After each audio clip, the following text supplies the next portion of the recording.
Alright, so we've got a fun one here. So, Roosevelt Roberts versus Ignacio Bahamondes. I'm probably butchering both those names somehow, but yeah.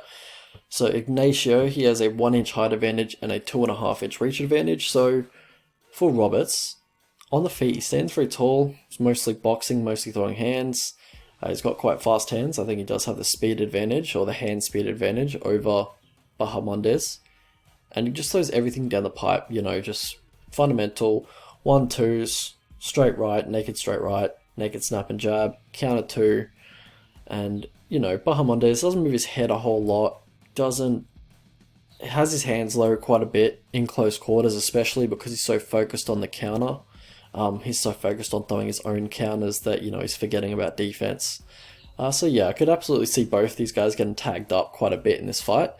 But yeah, one thing Roberts does is that he just backs up in a straight line, just onto the fence, and it's just been a problem his whole career, and he hasn't changed it or he hasn't fixed it, from what I've seen.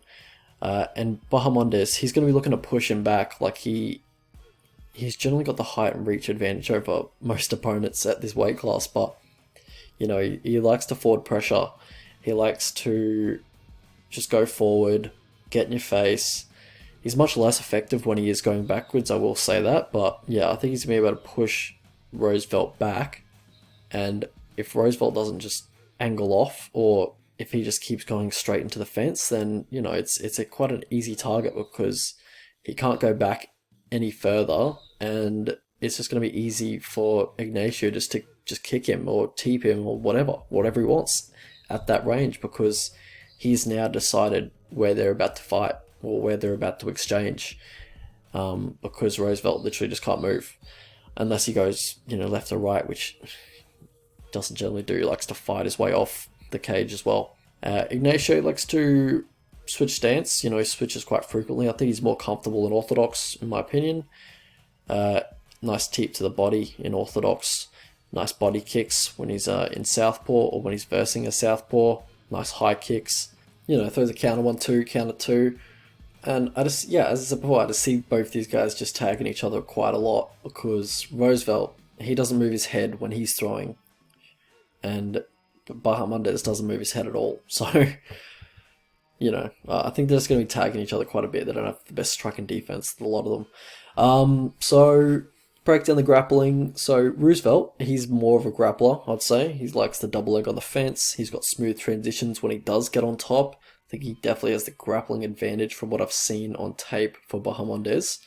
But yeah, it's yet to be shown because he hasn't grappled in a while. Like, he's been matched up with strikers, or he's been able to stuff the takedown of his last 10 opponents. So, it is what it is, but hopefully we get a bit of footage here of Bahamondes grappling, just so, I can make an assessment on it, really. So how these guys win fights. Both have good frames for the division, and Ignacio, he sets a solid pace. So how these guys lose fights. So for Ignacio, it's the striking tendencies. Pass to victory for these two. So for Bahamondes, look to forward pressure, keep him on the fence. Look to throw the 1s and 2s to catch him as he's leaning back, because he'll just kind of lean back to avoid strikes. So you can catch him with the 1-2s if you extend your combination. Maybe catch him with a 3 as well. It's not generally his style, but, it could work here.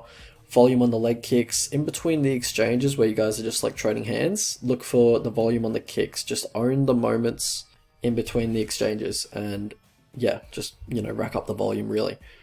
No takedowns, because in the Makdessi fight, when he was hurt, just fight the instinct to not go for a takedown. But in the Makdessi fight, when he was hurt by Makdessi, he went for a takedown and he stuck his neck out egregiously.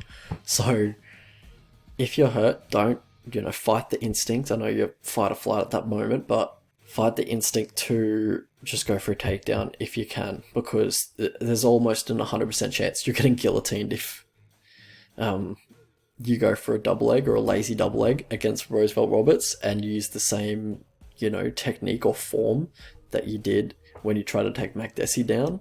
There's a 100% chance you're getting guillotined, but it is what it is. So for Roosevelt, look to get him on the back foot. Look for the low kicks as well. It doesn't really check them. Part that leaves resistance, though, I feel like, is the grappling heavy approach. I think you have a big advantage on the mat, so look to catch a kick and ground him, and then just work from there. So how I see this fight going? So this is going to be one of the only matchups for these guys where they don't have a massive height or reach advantage. So these guys are they've got huge frames for 155, I'll be honest, and they're matched up with each other, so they're not going to look like lightweights in there. But I do have, on the feet, I do have the hand speed advantage going towards Roberts, but I think the volume and the variety of Ignacio, is going to give Roberts a lot to think about, and I think he's going to fall behind on the volume because he tends to just kind of be reactive in there and not really pressing the action himself, just kind of reacts to what his opponents are giving him. And if Ignacio's just kind of flicking out things constantly, I think Roosevelt's just going to be on the defensive for the most of the fight. I feel like both are going to be landing quite a bit when they do throw. Both have very exploitable defensive tendencies, but yeah, overall I think Ignacio is going to have the greater output whenever these two fight. I think Ignacio is going to be the one coming forward as well. Roberts just has this awful tendency to back up straight onto the fence when he fights. Really should have been weeded out of his game years ago, but he still does it, and it gets him in trouble just constantly, especially against grapplers, which, luckily for Roosevelt, Ignacio isn't a grappler by any means. And there's a few question marks around the ground game of Bahamondes. He has decent takedown defense by the looks. He winds his base well. He pummels quite well, but hasn't been tested a whole lot lately, and his ground game hasn't been tested in a long time. He's hasn't faced a good grappler in a while. Like the last one was probably Preston Parsons like 4 years ago, and Roosevelt, he's actually quite slick on top, and he's very good at finding the neck of his opponent. So if Bahamondes hasn't improved his bottom game from how it looked a couple of years ago, it's probably curtains if Roberts gets on top, because on tape, it didn't look great off his back, just kind of hangs on, hoping for the ref to stand him up. But at the end of the day, not a lot of footage recently on his ground game. He's been matched up with strikers or just like really shitty grapplers lately. So you're going to have to make an assumption on whether he has improved his Brazilian Jiu-Jitsu over the past 4 years, because there just isn't any evidence of improvement. So you're going to have to make an assumption with that one. But, it just wouldn't surprise me if Roberts didn't even shoot a takedown in this one. The fight IQ of this guy has just been very questionable, to say the least. Trying to slam Jim Miller when Jim Miller had the arm isolated, and then, the fight didn't last too much longer after that. Proactively wrestling a guard player like Thomas Gifford with terrible striking defense and terrible striking in general, when he had a huge advantage on the feet. Just giving him a way into the fight, really. And then just constantly clinching up on the fence with Vince Pichel, which is basically the fight that Pichel wants. The fight Pichel dreams about is just a clinch-heavy grind fest, and he gave it to him, and he lost the fight. It wouldn't surprise me if Roberts didn't even shoot in this fight and look to take advantage of his huge grappling advantage, in my opinion. So it is what it is. It's a tough fight to call. So we'll have a look at the betting lines.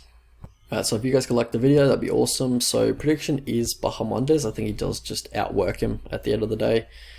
I think he gets it done by a decision, I believe I said. But yeah. So line, I'd have him as a slight favourite.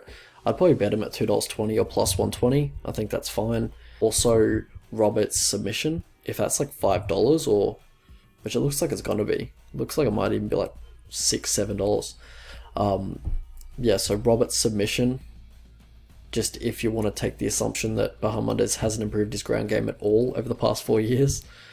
I think Bahamondes wins, but it's a very close matchup.